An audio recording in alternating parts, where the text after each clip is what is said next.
গঙ্গার পদ্মার মোহনায় আজ এক অদ্ভুত নিস্তব্ধতা। নদীর বুকে ভেসে থাকা নৌকার গলুইয়ে বসে থাকা বৃদ্ধ মাঝি কাশেম একদৃষ্টে তাকিয়ে আছেন জলের দিকে।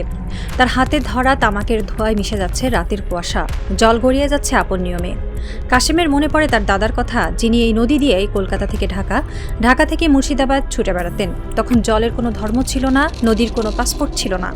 হঠাৎ অন্ধকারের বুক চিরে একটি শক্তিশালী সার্চ লাইটের আলো এসে পড়ল নৌকার ওপর।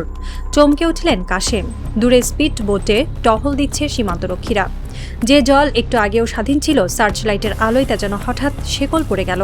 কাশেম দীর্ঘশ্বাস ছাড়েন। তিনি জানেন, এখান থেকে মাত্র 100 বছর আগেও এই দেশের মাটি ফাটিয়ে কেউ লাখো লাখো লাশের হিসাব খুঁজত না। তখন একখণ্ড জমির জন্য ভাই ভাইয়ের গলা টিপে ধরত না। গঙ্গা আর পদ্মা একসঙ্গে এক মোহনায় বয়ে যেত।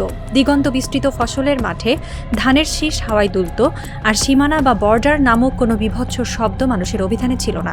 সৃষ্টিকর্তা বানিয়েছিলেন মাটি, গাছ, মাছ আর নদী, আর রাজনীতিবিদরা বানালো দেশ। আজকের এই খণ্ডিত ভূখণ্ড, কাঁটাতারে বিভক্ত উঠোন এবং দেশপ্রেমের ধোঁয়াশায় আচ্ছন্ন আমাদের এই যাপিত জীবনকে যদি আমরা এক নতুন সাংবাদিকতার লেন্সে দেখি, তবে কি পাবো? চলুন ইতিহাসের পাতা উল্টে দেখা যাক এক নির্মম রাজনৈতিক ব্যবসার ব্যালেন্স শিট। কল্পনা করুন, একটি টাইম মেশিন আবিষ্কার হয়েছে। আমরা যদি সেই টাইম মেশিনে করে 1947 সালের দেশভাগের সময়ের কোনো মানুষকে আজকের এই বাংলাদেশ, ভারত, পাকিস্তান সীমান্তে নিয়ে আসতে পারতাম, তবে দৃশ্যপটটি কেমন হতো? ধরা যাক, জলপাইগুড়ির কোনো এক বৃদ্ধ বা দিনাজপুরের কোনো এক চাষিকে আমরা দাঁড় করিয়ে দিলাম আজকের কাঁটাতারের সামনে।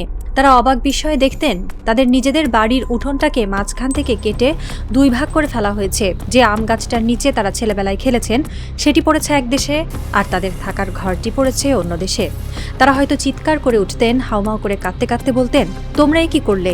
এই যে আমাদের বাড়ির উঠোনটাকেই কাটাকাটি করে ফেললে, এ কি মানুষের কাজ নাকি কোনো পিশাচের? ঠিক একইভাবে আমরা যারা আজ এই কাঁটাতারের এপারে দাঁড়িয়ে সীমানার অহংকারে বুক ফোলাচ্ছি, আমরাও যদি টাইম মেশিনে করে আজ থেকে আরও 50 বছর পর, অর্থাৎ 2047 সালে গিয়ে নামতে পারতাম, তবে কি দেখতাম তখনকার মানুষও বসে বসে একই কান্না কাঁদছে। কারণ আজ যেভাবে কাগজের ওপর রঙিন দাগ টেনে দেশ বানানো হয়েছে, সীমানা নির্ধারণ করা হয়েছে, কাল সেভাবেই আরেকটা রঙের দাগ টেনে এই মানচিত্র আবার ভাগ হবে। এটাই সত্য, এটাই ভূ রাজনীতির নির্মম ঢং।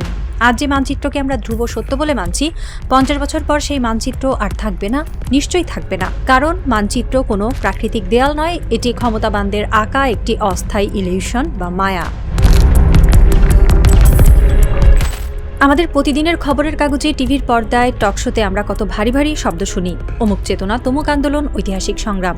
কিন্তু এই শব্দগুলোর গভীরে যদি আমরা সাংবাদিকতার ময়নাতদন্ত চালাই, তবে কি দেখতে পাবো এসব তথাকথিত চেতনার নিচে চাপা পড়ে আছে শুধু হাড়গোড়ের গুঁড়ো, লাখো মানুষের গলিত কঙ্কাল। এই রাজনৈতিক ইমারতগুলো নির্মিত হয়েছে সাধারণ মানুষের লাশের উপর ভিত্তি করে, কিন্তু ইতিহাসের বইগুলোতে মানুষের পেটের ক্ষুধার দাগ আর স্বজন হারানোর চোখের জলের কোনো হিসাব লেখা থাকে না। সেখানে লেখা থাকে শুধু রাজাদের নাম, সেনাপতিদের বীরত্ব আর রাজনীতিবিদদের কুটচাল। একটি স্বাধীন ভূখণ্ডের স্বপ্ন দেখিয়ে সাধারণ মানুষকে রাস্তায় নামানো হয়। তারা বুকে গুলি পাতে, রক্তে রঞ্জিত হয় রাজপথ, আর বিপ্লব বা আন্দোলন শেষে যখন নতুন পতাকা ওড়ে, তখন সেই সাধারণ মানুষটি আবার ফিরে যায় তার সেই পুরনো ঠিকানায়, ক্ষুধা আর দারিদ্র্যের কষাঘাতে পিষ্ট হতে। কারণ চেতনা আর আন্দোলন হলো ক্ষমতাবানদের জন্য ক্ষমতার সিঁড়ি, আর সাধারণ মানুষের জন্য কেবলই এক মোহময় ফাঁদ। তাহলে এই দেশ আসলে কি? যে কোনো সৎ অর্থনৈতিক বিশ্লেষক বা সমাজবিজ্ঞানীকে যদি আড়ালে জিজ্ঞেস করেন, তিনি স্বীকার করবেন দেশটা আসলে একটা বিশাল ব্যবসা। ঠিক যেন বইয়ের দোকানের একটি ব্যালেন্স শিট বা লাভ ক্ষতির বিশেষ হিসাব। এই বিশাল কর্পোরেট ধাঁচের ব্যবসায়িক মডেলে একটি চালু মুদ্রা বা কারেন্সি রয়েছে। সেই মুদ্রার নাম হলো দেশপ্রেম।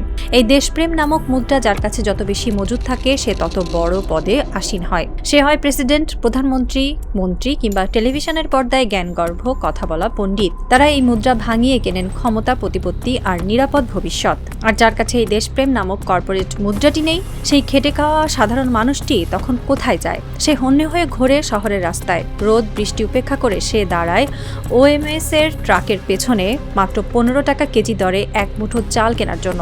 তার কাছে দেশপ্রেম মানে কোনো চেতনা নয়, তার কাছে দেশপ্রেম মানে দিন শেষে সন্তানদের মুখে 2 মুঠো অন্ন তুলে দেওয়া। দেশপ্রেমের এই অদ্ভুত ব্যবসায়িক মডেলে পুঁজিপতিরা সবসময় লাভবান হয়, আর দেউলিয়া হয় সেই মানুষটি যে নিজের ঘাম ঝরিয়ে এই দেশের চাকা সচল রাখে। আজকের পৃথিবীতে যে এত যুদ্ধ, এত সংঘাত, তার মূলে রয়েছে ওই কাগজের ওপর টানা রঙিন দাগ। আমরা ভুলে গেছি যে মাটি, গাছ, মাছ আর নদী এগুলোর কোনো পাসপোর্ট লাগে না। পাখিরা যখন এক আকাশ থেকে অন্য আকাশে উড়ে যায় তখন কোনো ইমিগ্রেশন অফিসাররা তাদের ভিসা চেক করে না। মেঘেরা যখন জল হয়ে ঝরে তখন তারা ভাবে না যে এই জল ভারতের নাকি বাংলাদেশের। প্রকৃতির সীমানা বোঝে না, সীমানা বোঝে শুধু মানুষের লোভ। কিন্তু ইতিহাসের দিকে তাকালে দেখা যায় কোনো সীমানাই চিরস্থায়ী হয়নি।